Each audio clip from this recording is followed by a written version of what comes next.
আমাদের ভুল হবে, ভুল হতে সমস্যা নাই, ভুল হওয়াই মানুষের স্বভাব, কিন্তু ভুল হওয়ার পরে ভুলের উপর অটল থাকা যাবে না। শয়তান আর মানুষের মধ্যে এই মৌলিক পার্থক্য। শয়তান ভুল করে ভুলের উপরই আছে, ঠিক কিনা?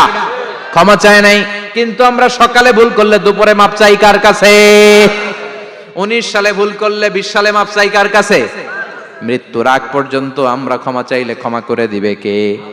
সব সময় 24/7 তওবার দরজা খোলা, দুইটা সময় ছাড়া। ভালো করে মনে রাখবেন, মুখস্থ ঠোঁটস্থ যেন থাকে।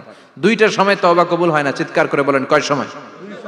এক হলো বাদাল গরগরা, গরগরানি যখন আসে, মালাকুল মাউত যখন চলে আসে, মালাকুল মাউতরে যখন দেখে ফেলবেন তখন তওবা কবুল হবে নাকি? কথা কন। ফেরাউনের নাম শুনছেন? ওরা যখন আল্লাহ লোহিত সাগরে ডুবাইয়া পানি খাওয়াইতে লাগলো, পানি খাইতে খাইতে পেটটা হয়েছে এত বড়, আর পানি খাইতে পারেন। এরপর হাত তুলে কয় আনা মিনাল মুসলিমিন, কোরআনের আয়াত, আনা মিনাল